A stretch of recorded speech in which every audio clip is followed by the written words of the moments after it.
asocian con emociones de manera casual, sino que por el contrario son asociaciones universales que de alguna forma están enraizadas desde la infancia en nuestro lenguaje y en nuestra cultura. El gris, aunque no sea tan llamativo como el rojo o el azul, pues tiene un peso simbólico muy particular que vale la pena analizar.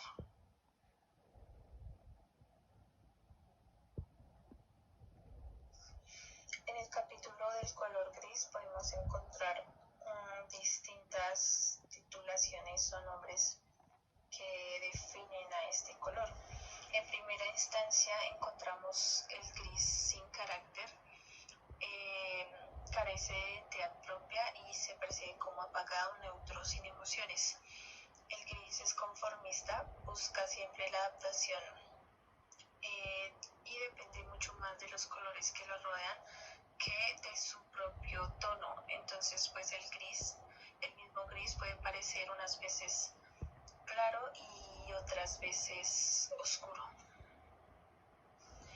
El color de todos los sentimientos sombríos. El gris está vinculado con la tristeza, la depresión, la soledad y el vacío. Nuestro propio lenguaje refleja eso, ya que algunas veces decimos como un día gris o una vida gris, o también cuando queremos hablar de monotonía o de melancolía.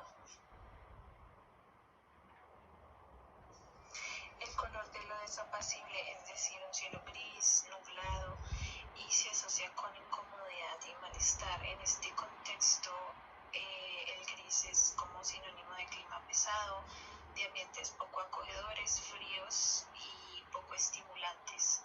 En el siguiente tenemos el color de la teoría, que también se asocia con lo abstracto.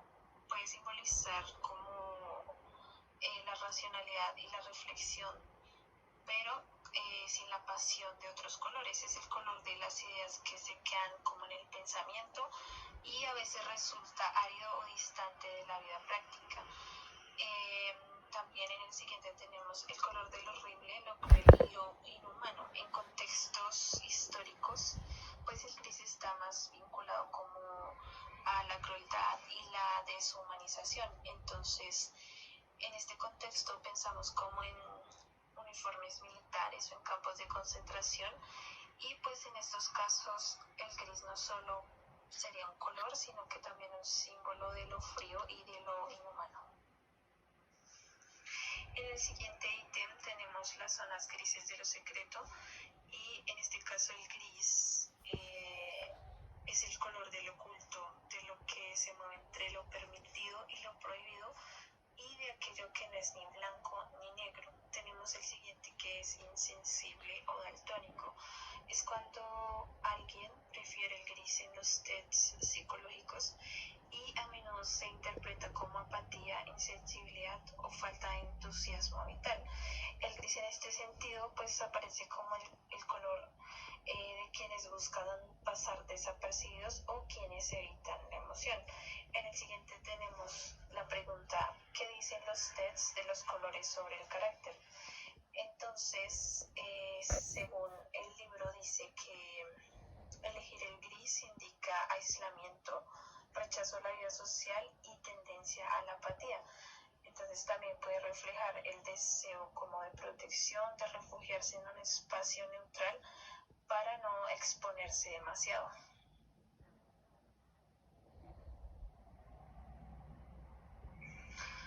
Tenemos el siguiente ítem, que se titula El color de la vejez.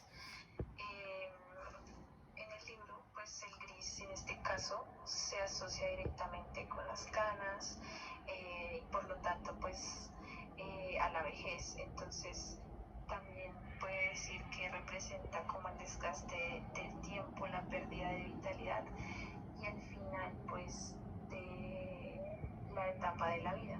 En el siguiente ítem tenemos el color del olvidado y del pasado. Por ejemplo, las cosas viejas o cubiertas de polvo que suelen volverse grises. Es decir, el gris es el color del olvidado, de los recuerdos que pierden como el brillo y pues lo que ha quedado atrás como en la historia.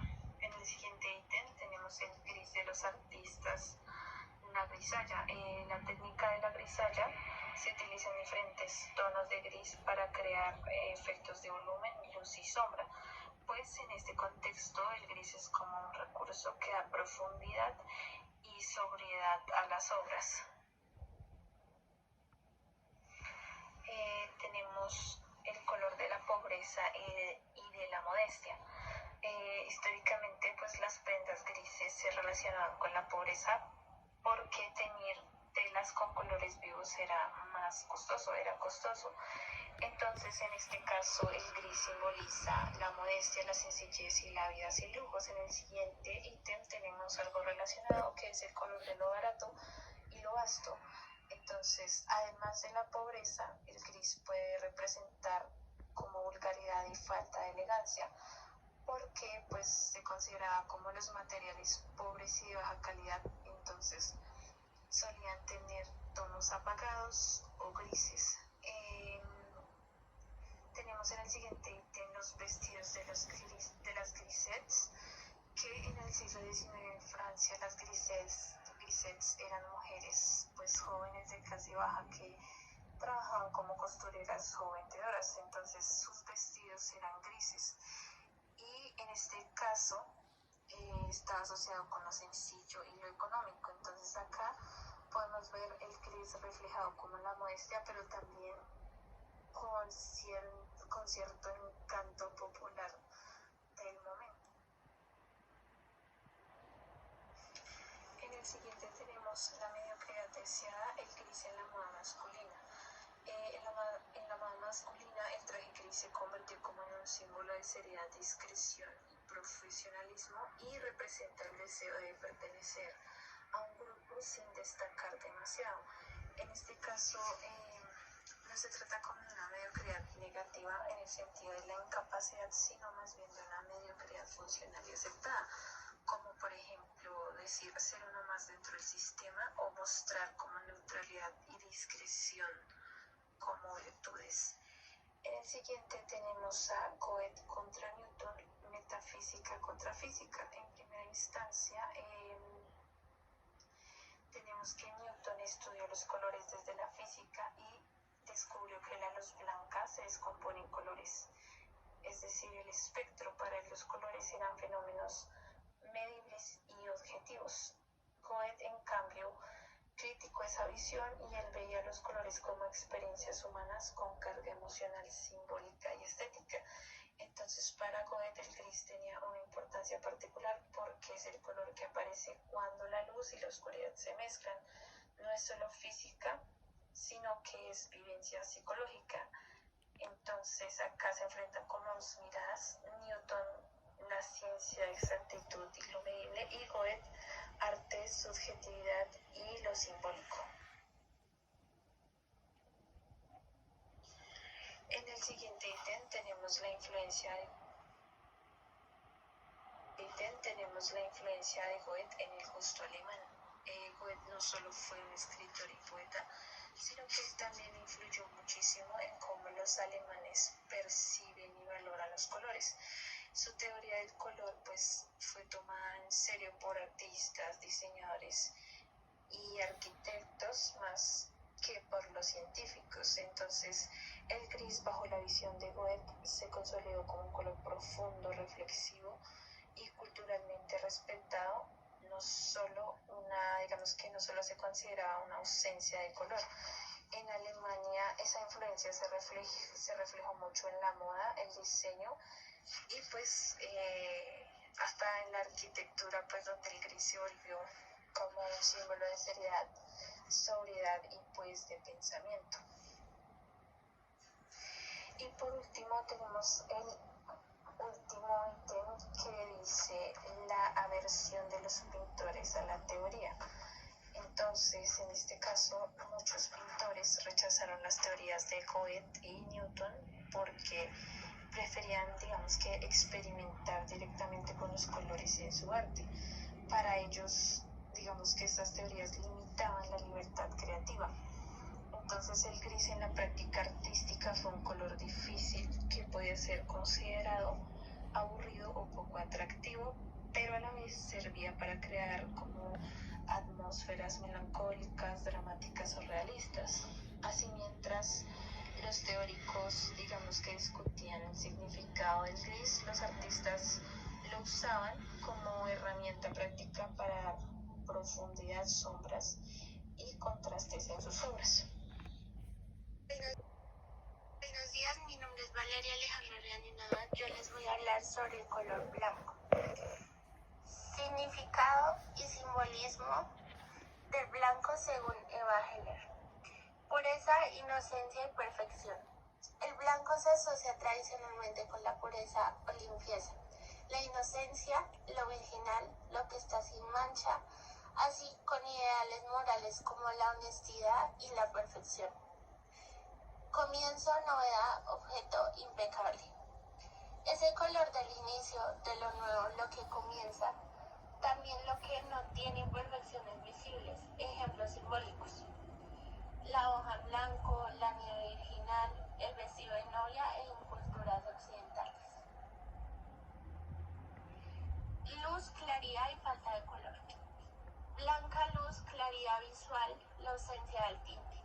El blanco como no color o como superficie que refleja todo en cuanto a su efecto visual hace que los espacios parezcan más amplios, limpios y luminosos. Neutralidad, objetividad. En diseño, el blanco se utiliza como color neutro, de fondo, para permitir que otros colores destaquen. Heller lo ve como un color objetivo en tanto no distrae tanto como otros colores fuertes. Bien, verdad, espiritualidad. Tiene connotaciones de bien moral, de virtud, de espiritualidad en culturas religiosas. El blanco se vincula con lo divino, ángeles, luz, pureza espiritual, también con la verdad y la honradez. Contrastes culturales y paradojas. Aunque en muchas culturas occidentales el blanco significa pureza, en algunas culturas orientales es el color del luto. El color del duelo puede variar. Las connotaciones pueden cambiar bastante dependiendo del contexto, la tradición religiosa y la cultura. Aspectos negativos o vacíos. Si bien Heller resalta mucho lo positivo del blanco, también lo representa como vacío. Ausencia de color, espacio en blanco, lo que no tiene adorno, lo que queda incompleto de alguna forma o como fondo para los demás colores.